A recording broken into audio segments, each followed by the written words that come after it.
Hey, call me Shape, and today I'm reacting to a video titled Why Men in Their 20s Aren't Dating Women Anymore. Let's get right into it.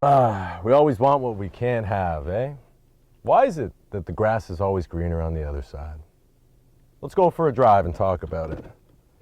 So I was thinking about this the other day. It seems to be pretty 50-50 when it comes to like relationships versus being single. And I think low-key, girls like being in relationships more than guys because as men, we're taught, as well as naturally, are more independent, and we like to rely on ourselves a lot more than other people.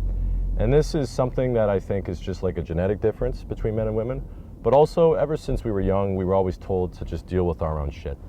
And oftentimes, especially like when you're a young man, you don't have anybody to go to. So you actually do have to face your own demons. Like I remember in high school, when I was going through tough times and I was dealing with like bullying and girls and just problems in my life, I didn't want to tell my dad or mom about it, and I also didn't really want to open up about it with my friends. So as much as I would have benefited from sharing my issues with other people, I just fucking dealt with it. I just fucking sat on it and ate it. And I guess you could say that's a little bit toxic, but anyways, because of that, men and women are very different. Men rely more on themselves. So we have like these walls built up around us, and the idea of like being in a relationship with a girl is something that we always pretend we don't want. One, it doesn't seem cool, it seems needy, and your buddies will rip on you for it, like, oh, you're a pussy, like, bro, like, why don't you go hang out with your girl, you know? And I've been that guy too that has talked shit about my friends when they started hanging out with a new girl, and I'm like, bro, you never hang out anymore, man, like, come on, why'd you let her take your balls away, right? But at the same time, like, girls do not want guys that do want a relationship.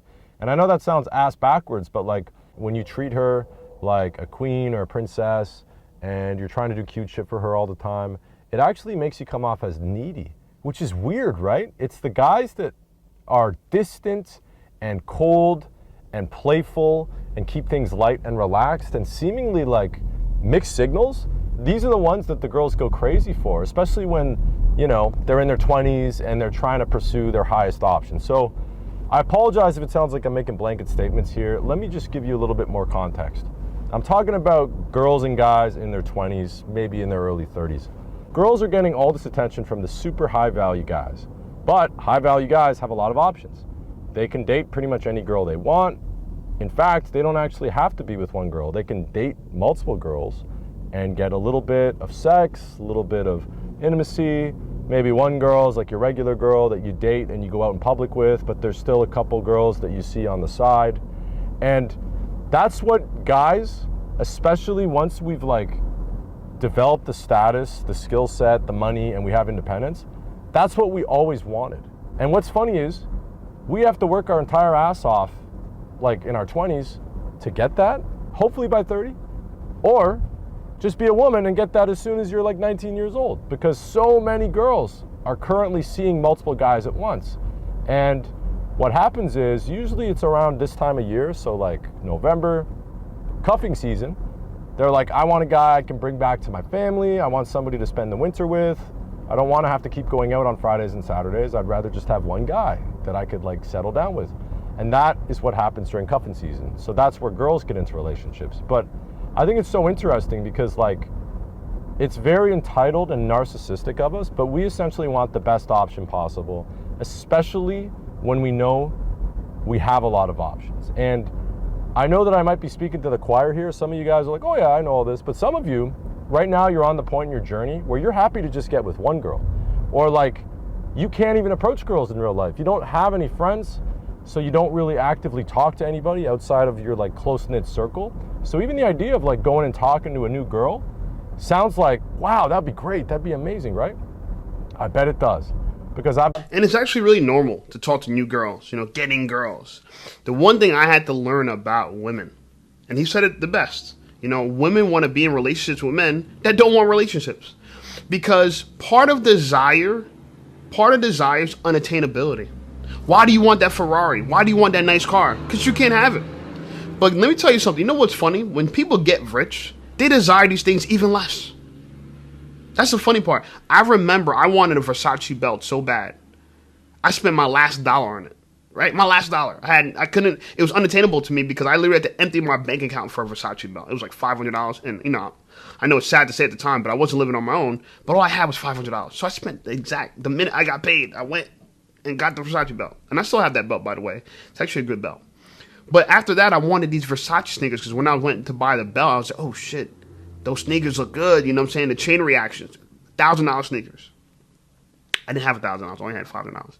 The minute I got $1,000, I didn't even want it anymore. I didn't even want it anymore because it wasn't unattainable. And I still have enough money to go buy sneakers today, and I still don't want it. So the takeaway from this is men aren't dating women anymore because they've realized that in order to be desired by women, you have to be a challenge. You have to be hard for them to get. And they're going to want you more. And you want that genuine desire if you want a relationship. Trust me. Too. I've been in the same position as you where, like, I went months without really hanging out with anybody new. I was just really working on myself, getting my shit together. And I convinced myself, like, women are a waste of time. But you know what? Let's be honest. Bad women are a waste of time. Women with red flags that are a fucking headache are a waste of time. Women that complicate your life, as opposed to complement it by adding to it, are a waste of time. But that's your fault for attracting them, okay? There are good women out there. You just haven't met them. So until you actually go and talk to them and put yourself in an environment where you would meet high quality women, you're gonna keep attracting the shitty ones. So I guess you're right in a sense, like, yeah, women are a waste of time unless they're high quality women. And that's the thing that I was kind of getting to when I talked about how as men, we develop this sense of independence and boundaries where we don't need anybody else. We put this wall up so that we actually don't let the good women in. And the one reason we do that is because, actually there's two reasons, okay? The one reason is we're so afraid of being hurt. If you've ever gone through a rough breakup or a relationship that ended and like a girl left you or cheated on you, or even if you ended things with her, but like you know you really loved her, it's fucking devastating, man. And it makes you feel like you'd never love somebody else again. And you go, fuck this, I'm not emotionally available. Like, sure, you might recover. It's still in the back of your mind sometimes. Like, we all have situations like that. But you're thinking now proactively, like, fuck, I don't want to make myself that vulnerable again. I can't go through that shit again. And that's tough. And that's why we find new things to love. Because when you put so much heart and soul into like a relationship and then it doesn't work out, you're like fucked. You're like, what the hell? I put all this effort into this and I can't even be with her now? Like, what am I gonna do? What am I gonna do now? And that's where guys go on their winter arc. They start lifting fucking new PRs and just grinding in the gym every day. Or let's say you got fired from your job. Now you don't hang out with those people anymore. You lost your status. Maybe you have to switch careers. You basically have to recreate yourself. And that takes a lot of effort and it's so fucking annoying. And that's why most guys would rather not just stay in a relationship anyways.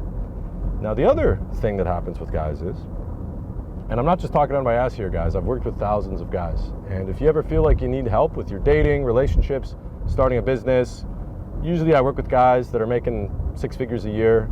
You can check out my courses and my mentorship in the description below. You can apply to see if you want to work with me. But I've helped thousands of guys with this. A lot of guys, for whatever reason, every time they start dating a girl, they let themselves go. They just fucking stop doing all the things that got them into a relationship in the first place. You know why they do that? I'm a personal trainer, by the way. I don't know if you guys know. If you're new to my page, I am a personal trainer. I've been for the last 5 years, and I work at a high-end gym. I charge $150 an hour. So most of the people I train are doctors, lawyers, that type of thing, right? High-end, high-earning professionals.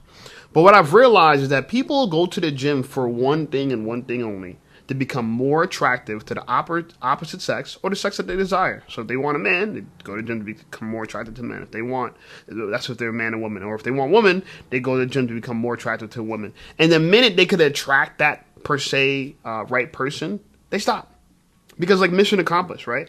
I went to college for the degree, so the minute I get the degree, I stop going to college. That type of thing. But the problem with that is that means you don't actually value it. It's something that you think you're doing for a means to an end. But I think people should really value their own attractability. You know, their own personal magnetism. Meaning that, like, beyond that, you should value your own health. I mean, let's tell the truth. America is sick as all hell, right? People are fat, out of shape. And this is why a lot of people have impotence, right? They can't get the flag to stand. Yeah. And I recommend a plant-based diet. I know this is kind of off topic, but I tell people all the time, and look, kill me if you want. The most red pill diet is a plant-based diet because the opposite way where the herd is going. The herd's going towards more meat, more eggs, more dairy, more cheese. But the reality of it is, if you look at America, America consumes a lot of that stuff already, and we're number 42 in life expectancy out of 200 countries. Number 42. Not even in the top 10. Top 10 countries, China, Japan, they eat a lot of vegetables. I'm just saying. So anyway, that's just beyond the point. But honestly, you should be concerned if you want your flag to stand and you don't want to be buying gas station pills. You know what I'm saying? Every time you want to hook up with a girl. But the point I'm trying to say is that you need to do this for you. I'm making YouTube videos for me. I'm helping you, but I'm making it to improve my life. I'm not making it so I can become so famous that I attract famous girls and I can date them. No, I'm doing it for me to improve my life so I can have more freedom. That's the goal. So if you're not going to date women, don't do it as don't do it in a resentful way where you're mad, you're angry, and you can't stand women, because at that point you're just like socially exhausted. I think what you should do is say, you know what? The most attractive version of myself is single, is not desperate, is not uncomfortable with loneliness. That means you're very comfortable with being lonely, and you can take it or leave it. You have to have an abundance mentality where it's like, all right, just because you're single doesn't mean you can't get girls. Like I had to go through this for myself. I had to tell myself, like, bro, like, you know, you're a good looking guy. I'm up in age, so I have like an ageism thing going along a little bit. I'm about to be 37 next month, so my thoughts are like, damn, you know, I don't got no kids. Is my life over? Like that's kind of like the thing that I ruminate on a lot. But what I've realized is I'm not the only one. Michael B. Jordan, this dude's famous. He dated Lori Harvey. He's about to be 38 next year, and he's single, no kids. Right? So men, we kind of have more time, and you enjoy that time, right? Don't have that FOMO. Oh, I'm missing out. I don't have a family. I'm missing out. I don't got a girlfriend. They're missing out. They might not have the time and the freedom to pursue a purpose like you can, to be in the gym. I have a lot of freedom of time, so much. I should not take that for granted. Because at some point in my life, you're right, I'm going to be responsible for other people, perceivably children, and I won't have a lot of free time, and I won't have a lot of freedom, right? And I will be tied down to my obligations. And so I think the takeaway really is that you have to work on yourself in such a way where it's not just for other people. It's for your own benefit. Make yourself so valuable that you have more options, even if you're older in age like me, right? Because even though I'm about to be 37 next year, you know, and I'm thinking, oh my God, I'm almost 40, I still have 3 years, 37, 38, 39, and then I'm finally 40. And 3 years is not like a small amount of time. 3 years from now, that means I'll be in the gym for 8 years straight, which is a big achievement for me and I'm proud of. Because I remember when the lockdowns happened in 2020, I told myself, I'm going to go to the gym and I'm not going to stop. And watch. 3 years going to pass by, 2 years going to pass by, watch. Now it's 5 years later. Can you imagine that? 2020 was 5 years ago. Almost a decade ago. It's insane. But time flies like that. So invest in yourself now and benefit from compounding interest, if you will, or the idea that your efforts compound over time. You got to start now. And I've been in that spot too, right? You work out every day, wake up early, all of a sudden you got a girl, now you're sleeping in. Now you're getting brunch. Now on Friday nights, instead of hanging out with the lads, busting out the whiteboard and thinking about ways to make more money, you're watching fucking Netflix with your lady, right? And for whatever reason, a lot of guys just lack the self-control to be able to fucking balance both. And I'm a big proponent of having your cake and eating it too. I think that you don't need one or the other. I think you can do both. So what I actually do is you get into an awesome relationship, or you're seeing a girl casually, whatever, but you don't let everything else go. Because I think what happens is guys that let themselves go in relationships project the problems on the women. It's not a women problem. It's not that women are a waste of time. It's just that you fucking waste your time as soon as you get a little bit of love and intimacy. Okay? So I'm a big proponent of, yes, you can actually do both. Now, with that being said, going back to the thing about being in a relationship versus casually seeing different girls, especially when you're on a self-improvement and you're leveling up, it can be difficult to prioritize your time so that you can do both. So what I find is guys that are prioritizing ourselves, we will push most women away. We will go into like this fucking Sigma grind mindset where it's like, well, you know, the only thing I'm fucking is my purpose. Married to the game, as they say in rap. So yeah, I guess you're not emotionally available to get into a serious relationship, and that's okay. But after doing that for a while, you get fucking bored of it. You get sick of it. And women do too, and that's why they eventually settle down with a guy.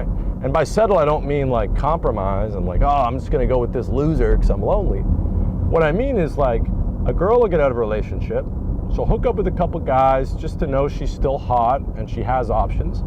But all those guys, again, are emotionally unavailable. They're not gonna date her, and she's just gonna make the same mistake over and over, thinking if she bangs a guy a couple times, he's gonna take her seriously. And he eventually says, I'm seeing other people, or I don't want to be exclusive, and he kind of, you know, leads her on a little bit, and again, wasting more and more of her fucking time before she's like, all right, I know that guys on dating apps will fuck me. I am a woman. I don't have to put that much effort in, and guys still give me attention. Okay, but I want something more, and that's when they come around to the idea of a relationship again. And usually that involves with becoming more emotionally available. Guys follow this pattern too.